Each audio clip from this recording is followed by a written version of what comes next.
Fatima Shirazi homemade product इस्तेमाल करने से 1 मंथ में 10 kg तक आप अपना वजन कम कर सकते हैं। Golden heights colony, pillar number 213, Rajendra Nagar, Hyderabad. आप सभी का स्वागत है सच न्यूज में।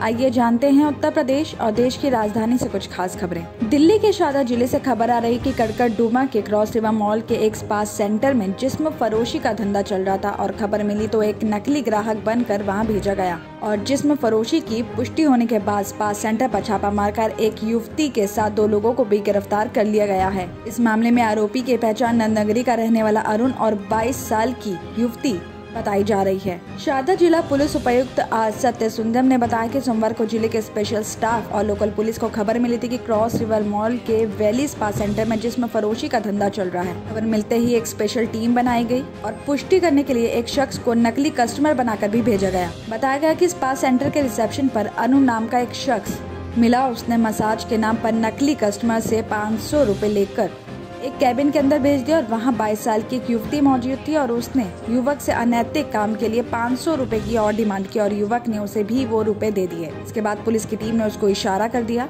और टीम ने छापेमारी करके रिसेप्शन पर बैठे अरुण और युवती दोनों को गिरफ्तार कर लिया है। और पूछताछ के दौरान दोनों ने ये भी बताया कि स्पा सेंटर एक महिला चलाती है और स्पा सेंटर का लाइसेंस पंकज बब्बर नाम के एक शख्स पर है। तो वहीं पुलिस महिला और उस पंकज बब्बर दोनों की तलाश कर रही है। पुलिस ने स्पा सेंटर का लाइसेंस रद्द करने और उसे सील करने की सिफारिश की है। आनंद विहार थाने में इस संबंध में मामला दर्ज कर लिया गया है। AIMIM मुखिया असदुद्दीन ओवैसी ने बलिया में समाजवादी पार्टी पर जमकर निशाना साधा है। उन्होंने कहा कि अखिलेश यादव में ताकत नहीं है कि वो बीजेपी को यूपी की सत्ता में आने से रोक ले और 2017 के विधानसभा चुनाव में यादव ने कांग्रेस से हाथ मिलाया और 2019 के लोकसभा चुनावों के लिए भी गठबंधन किया। आपको बता दें कि ओवैसी सिकंदरपुर इलाके में एक चुनावी सभा को संबोधित कर रहे थे। उन्होंने प्रधानमंत्री नरेंद्र मोदी पर कटाक्ष करते हुए कहा कि उन्हें आवारा पशुओं की समस्या के बारे में पता चला जो राज्य में किसानों को चुनाव के समय ही परेशान कर रहे हैं। ओवैसी ने आगे भी कहा कि फ्री राशन बांटकर राज्य में सत्तारूढ़ बीजेपी गरीबों का अपमान कर रही है। खुद को चौकीदार कहने के बाद प्रधानमंत्री अब बादशाह बन गए हैं। प्रधानमंत्री मोदी पिछले 7 सालों में चाय पीने में इतने व्यस्त हैं कि उन्हें चुनाव के समय ही राज्य में आवारा पशुओं की समस्या का पता चला है। और उन्होंने ये भी कहा कि डबल इंजन वाली सरकार ने किसानों और युवाओं के साथ साथ शिक्षा और स्वास्थ्य के क्षेत्र में कुछ नहीं किया है। तो वहीं ओवैसी ने अपील करते हुए मुसलमानों से भी पूछा है कि वो कब तक सपा और बसपा नेताओं के लिए फुटबॉल बने रहेंगे। कमजोर को मजबूत बनाने और सामाजिक न्याय के लिए भागीदारी संकल्प मोर्चा लड़ रहा है। आगे ओवैसी ने कहा कि केवल मोर्चा ही राज्य को बीजेपी से छुटकारा दिलाने में मदद कर सकता है और 10 मार्च को उत्तर प्रदेश में भगवा पार्टी समाप्त भी हो जाएगी। यूक्रेन में फंसे भारतीय छात्रों को वापस लाने के लिए भारतीय वायुसेना ने अपना अभियान शुरू कर दिया है। आपको बता दें कि इसके तहत बुधवार यानी आज सुबह 4 बजे भारतीय वायुसेना के C-17 ग्लोब मास्टर ने गाजियाबाद के हिंडन एयरबेस से रोमानिया के लिए उड़ान भरी है और वो रोमानिया से स्टूडेंट्स को एयरलिफ्ट करेगा।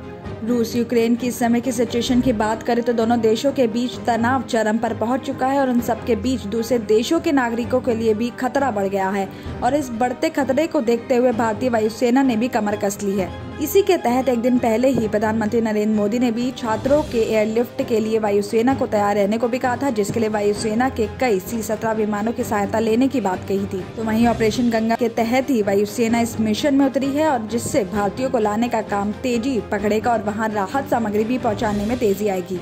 इसकी वजह है कि इस विमान में एक बार में 500 से 700 लोग लाए जा सकते हैं और जबकि एयर इंडिया की फ्लाइट में ये संख्या 200 से 250 तक ही होती है। आपको बता दें कि बीते साल यानी अप्रैल 2021 में कोरोना की दूसरी घातक लहर के दौरान जब पूरे भारत से ऑक्सीजन की किल्लत की खबरें आ रही थी, तब C-17 ग्लोब मास्टर विमानों से ही ऑक्सीजन टैंकरों को एक जगह से दूसरी जगह पहुंचाया गया था। तो वहीं पिछले साल अगस्त के महीने में दौरान जब तालिबानियों ने अफगानिस्तान पर कब्जा किया तो ग्लोब मास्टर ही 600 भारतीयों को काबुल से सकुशल वापस लाया था। तो वहीं 8 साल पहले बिहार में जब भीषण बाढ़ भी आई थी तो C-17 ग्लोब मास्टर को ही वहां हॉस्पिटल का रूप दे दिया गया था और इसी विमान में डॉक्टर्स को दिल्ली से बिहार ले जाया गया था।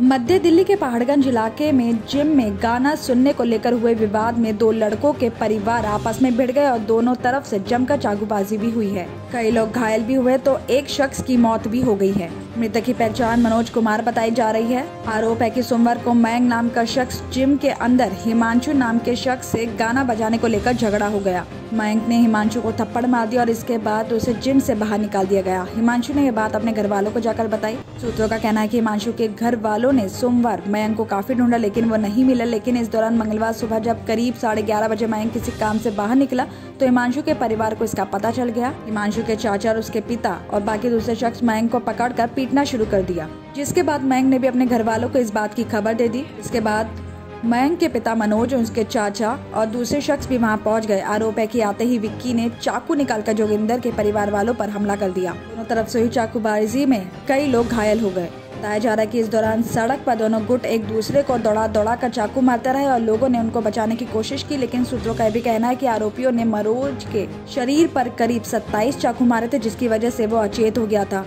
हमले के बाद उसे हॉस्पिटल ले जाया गया जहां पे उसकी मौत हो गई। इस हमले के बाद मयंक, हिमांशु और दोनों के घर वाले कुछ लोग फरार हैं। पुलिस उनकी तलाश कर रही है। तो वहीं पुलिस ने हत्या और हत्या की कोशिश का मामला दर्ज करके छानबीन शुरू कर दी है। क्रॉस केस दर्ज करने की भी तैयारी कर रही है। साथ ही पुलिस सूत्रों का यह भी कहना है कि मनोज और जोगिंदर दोनों ही परिवारों के खिलाफ कई आपराधिक मामले भी दर्ज हैं। दिल्ली और उत्तर प्रदेश की खबरों में आज इतना ही। बाकी देश भर की और तमाम खबरें जानने के लिए देखते रहिए सच न्यूज।